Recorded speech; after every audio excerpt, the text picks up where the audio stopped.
Hey there, and welcome to Trotting Through Life, the feel good journey through wellness reimagined. I'm your host, Alicia Trotter, holistic health coach, retreat leader, and lover of all things simple, soulful, and sustainable.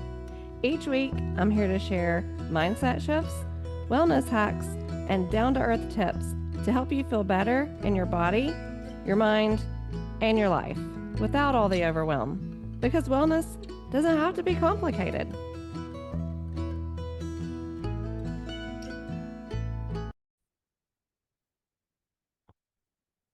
Hey, y'all. Welcome to Trotting Through Life. Different background because I'm on location. I'm on location in Cancun, Mexico. And I wanted to do a little on location intro to kind of another outlet that you might want to check out of mine, also called Trotting Through Life. But it is a travel blog where I talk about when I travel, where I stay, what I ate, and how I stay safe. Because if you've been here, if you follow me on any social media, you know I have had celiac for 15 years. I've had alpha gal syndrome for a little over a year, which also I can't have dairy.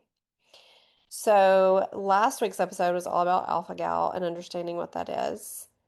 And this week, we're just going to talk about what do I do when I travel? When I have this many food allergies, what do I do? Because I've noticed alpha gal and celiac are becoming more and more common. More people are dairy free as well. And it's very overwhelming. It's very overwhelming to say the least to think about traveling. Because if you get as sick as I get from cross contamination, it does have a fear factor with it. And so, one thing I would say if you're going out of the country to an all-inclusive resort, you have to consider the language barrier being a problem. So, two options on that. Number one, use a travel agent and have them communicate for you to the resort all of your food allergies months in advance to make sure that they're prepared for you. Because food allergies are so much more common now, I feel like most places I've traveled to get it. They understand. If you're going on a cruise, same thing. You just need to let them know months in advance what your dietary restrictions are. And on a cruise, I steer clear of the buffet. I only eat in the dining room. You can eat in the dining room. You can order your breakfast delivered to your room. That's what I do a lot of times. If you have alpha gal, but you can eat eggs because you're not allergic to eggs, I always order poached because they're cooked in water. You don't have to worry about them being cooked in bacon grease or butter. So I usually get poached eggs, I usually get gluten-free toast, and I usually get a side of avocado or guacamole. And I make my own avocado toast with the poached eggs. And then you can ask for like hot sauce, red pepper flakes, everything, bagel seasoning, salt, pepper, whatever you want. And then I'll usually do like fresh fruit. Just something to eat enough healthy fat, protein, and something that's going to nourish your body. Then you can eat in the dining room for lunch. They only have certain hours, so you need to pay attention to that. And if you're off of the ship during lunch, you need to either take snacks with you, or sometimes the dining room, if you have food allergies, can make you a snack box that you can take with you. Just depends on the cruise line. And then always, always I eat in the dining room for dinner at our said time at our table every single night. That's what I do with cruises. Now, we travel to the Caribbean a lot and we stay in all-inclusive resorts. And so in that case, travel day, it's very important that you travel with, I can get the turkey jerky from Trader Joe's. That one's safe. I can get the RX protein bars that come in their yellow wrapper. Those are good. And I usually will eat before I leave for the airport, no matter what time in the morning it is. On the way to this trip, I had made turkey sausage balls, and it took me forever to get them down because it was like 4 o'clock in the morning and I was not hungry, but I knew that I had to eat something. Had to.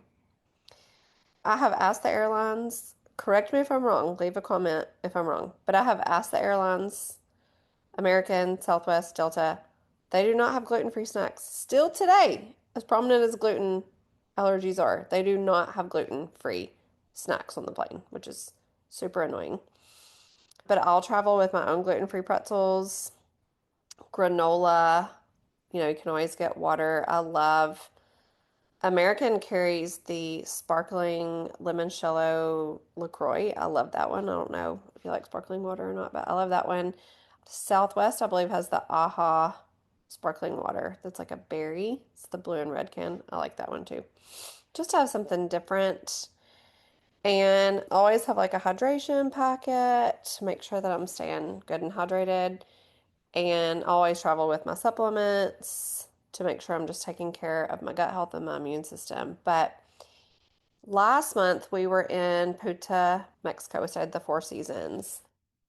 And as long as you can find one of the employees that can understand English really well and let them know, hey, I'm the one that has, the food allergies. It's very important that I have a clean skillet, a clean spatula if you're going to make me an omelet, and it can be like a veggie omelet.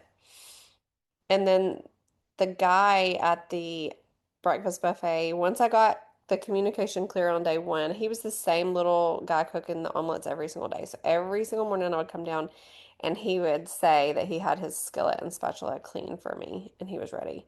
And that was very nice and comforting. And then around the pool and at the beach and stuff, a lot of the servers, I just get chips and guacamole.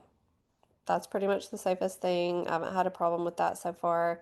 And then at night in the restaurants, if you have the hotel, some of them, I didn't have the Four Seasons do this for me, but here I'm at Ava in Cancun, and the hotel gave me a little card that I show the server when I get seated at my table, and it's in Spanish. So they understand. Like, you have to do vegan practices for me, even though I may order fish or chicken to keep me safe.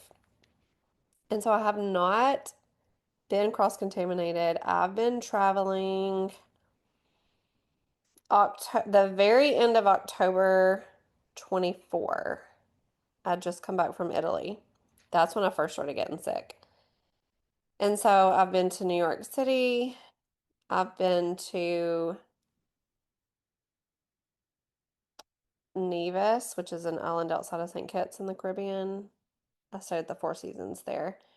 I've been to St. Kitts. I've been to Antigua and a whole slew of other places from last year. But as long as I can talk to, like in the United States, like in Dallas and Scottsdale, if places I've been, if you can talk to your server and say, hey, I have all these food allergies. If it would help you and the chef can come out and speak to me, that would probably be the best. When I was in Scottsdale, I don't remember the name of the restaurant I was at, but I had the chef come out and speak to me. And I almost felt like he was excited to create an item not on the menu. So he got to use his culinary skills.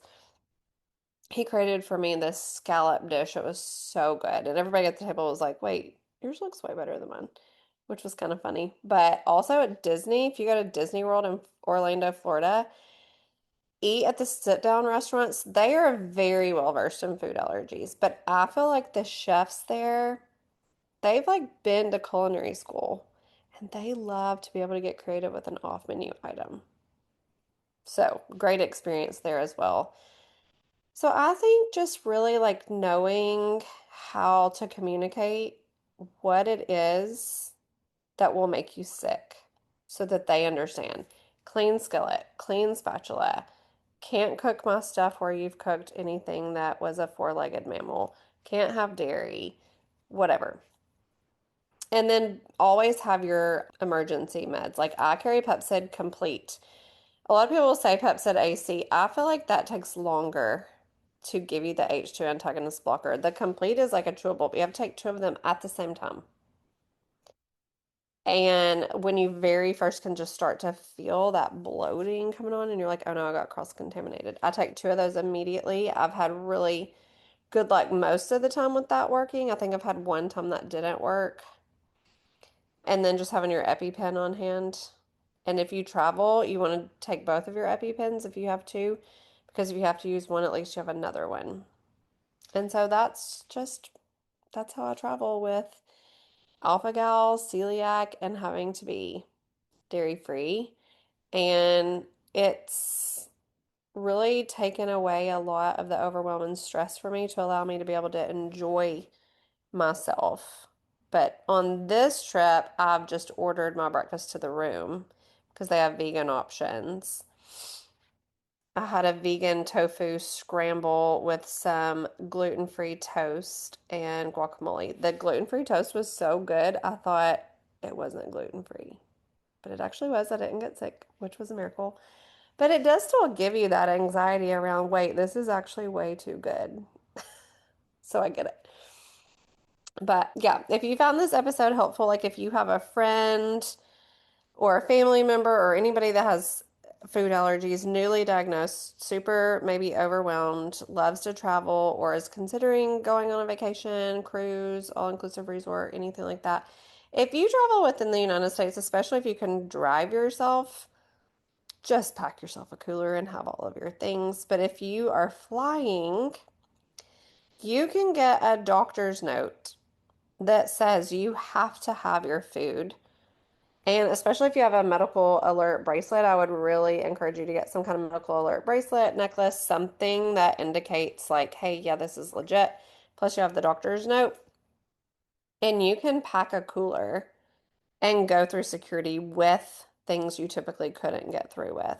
Like they will take your peanut butter because it's a paste, even though you can travel with toothpaste. I don't really understand, but they took my peanut butter one time.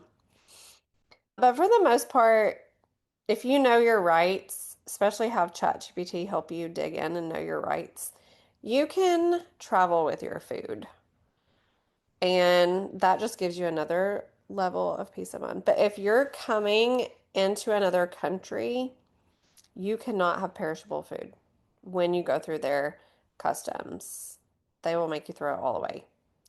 So you could have it for the airplane if you're going to eat it, but once you get here, especially like Mexico, you cannot have fresh fruit or anything perishable at all. So just to let you know that part too. I don't know if a doctor's note would work when you're on another country's soil, but traveling in the United States for sure. And then even European, like you would think they don't have gluten issues, but they will have gluten-free options. So you can feel good about it. Just follow accounts on social media of other people that travel with these same food allergies and see where they're eating, what they're recommending. Kind of plan your trip out. I would say do a lot of research before you go.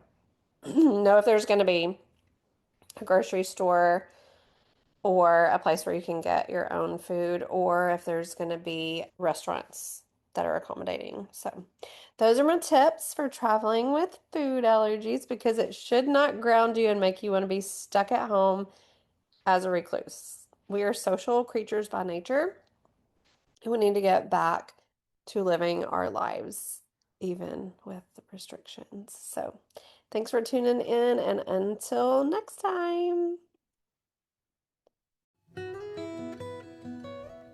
Thanks so much for trotting along with me today. If you loved this episode, be sure to follow the show and leave a quick rating or review. It helps more people find their way to simple, feel-good wellness. I'll see you next Tuesday for another episode of Trotting Through Life. Until then, take a breath, take a step, and keep it uncomplicated.